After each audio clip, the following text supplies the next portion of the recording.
This is 5 on your side at 6. Focused on you. Oftentimes, law enforcement doesn't know until it's too late, and tragic situations happen like this. We've just seen too many of these situations, and obviously, one is too many. Tonight, a St. Louis County man is charged with shooting and killing his ex-wife. Thank you for joining us. I'm Ann Allred. Mike Bush has the night off. Just last month, the woman filed an order of protection against her ex, which required him to stay away. The shooting happened early Sunday morning near Baxter and Manchester Roads on Spring Lee Court in Balwin. Police arrested Zachary Childs after police looked for him for more than 10 hours.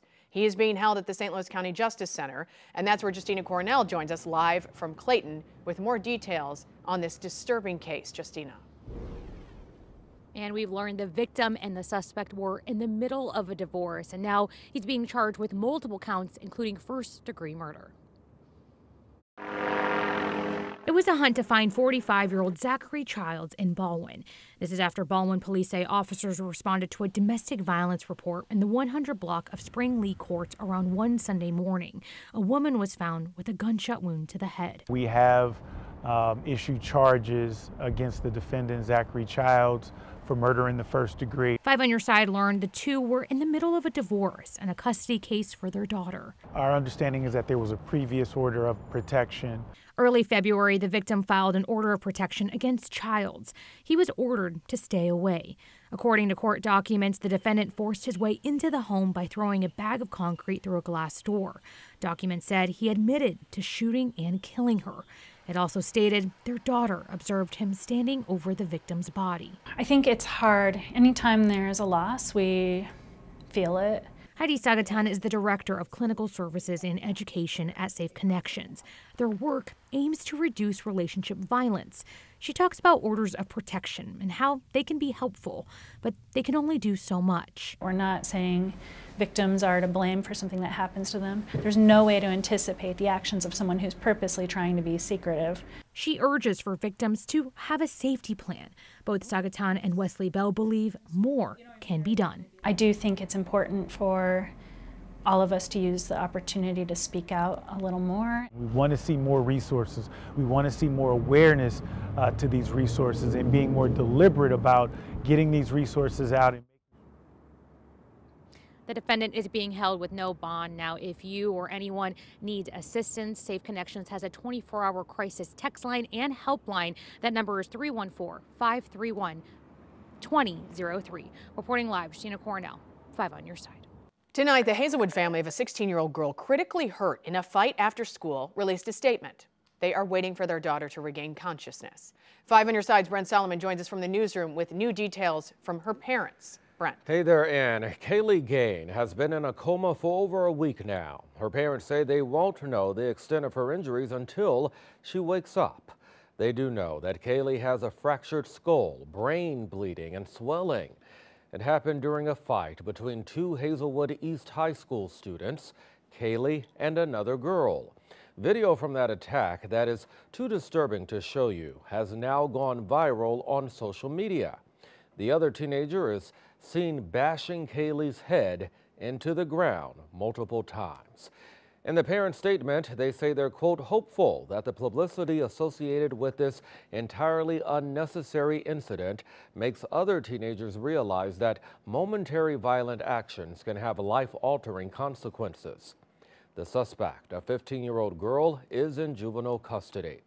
And tonight, 5 on your side obtained an exclusive statement from the young suspect's attorney.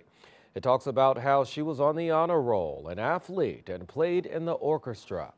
Her attorney also says there's more to this story that has yet to be shared, adding, quote, I believe all of the facts and circumstances of this incident are not appropriate to discuss at this time when another child is in such a critical condition. Those facts and circumstances will have their day in court. The suspect's attorney is denouncing teen violence and bullying, saying that he joins his client and her family in extending prayers to Kaylee. Ann. A Jennings mother is facing endangerment charges for the death of her 4-year-old daughter after the child overdosed on drugs. This happened Saturday night around 6:30 on Cozens Avenue.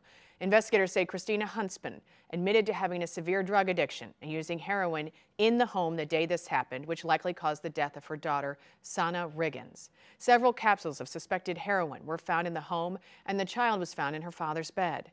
Court documents say the child was born under the influence of controlled substances. The DEA in St. Louis says heroin has been on the decline for years, but what's trending now is that it's being mixed with other deadly drugs, including fentanyl. This shows just how these illicit drugs can affect the whole family. So just because one person is doing it, I mean, it affects the entire family in different ways. And unfortunately, this one resulted in a 4-year-old dying. The child's father had custody, and police say their investigation revealed he did not display any signs of drug use. Tonight, Nashville police released the latest surveillance video in the search for a missing Mizzou student. In the video, you can see Riley Strain say a brief hello to the police officer. How you doing, sir? I'm good. How are you? Good. The officer was investigating a car burglary. Just 15 minutes before that, 22-year-old Strain and his fraternity brothers were kicked out of a bar. Tonight, authorities are searching a nearby river after finding his banking card on the shore. Illinois Republicans will decide one of the most hotly contested primary races for Congress tomorrow. Our political editor Mark Maxwell is here with more on Darren Bailey's attempt to oust Congressman Mike Bost. Mark? And Darren Bailey bet big on his loyalty to former President Trump paying off, but that backfired. Trump instead endorsed Mike Bost. Now the 10-year congressman and Marine veteran feels momentum and the map are on his side as he sprints to the finish line. Congressman Mike Bost rallied St. Clair County Republicans Monday afternoon and rallied behind the party's presumptive nominee, Donald Trump. I want a strong leader that I'm not worried about him forgetting what he had for breakfast this morning. On his third of 4 stops of the day, Bost hit back at Darren Bailey, who had recently questioned what Bost had ever gotten done in office. But the reality is he never stays with a job. Bost feels the map lines up in his favor. The 3 most populated counties in the Deep Red District are all part of his home turf. And with Bailey trailing in fundraising and fading from public view in the final days of the race, Bost expressed confidence he could stave off the challenge. How much of an upset would it be for Darren Bailey to beat you tomorrow? Well, I'm going to act like he may, and we're going to keep working through it. My main goal is to make sure that the votes come out. I'm hoping to win this, but if that was the case, that would be bizarre. Yeah, could you have beaten Darren Bailey without Donald Trump's help? I won't say that. I'm glad to have Donald Trump in here. That doesn't mean we wouldn't have worked.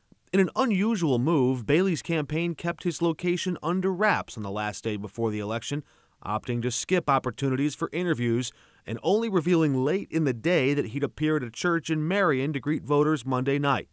Bost balked at Bailey's attacks against his experience in Washington and reframed his decade on the job as a benefit to voters. At a time when this nation needs someone there, and this district needs someone there that has the experience, because there's a lot of things we know as members of Congress, and you need to know a whole lot more than where the bathroom is when you first get in.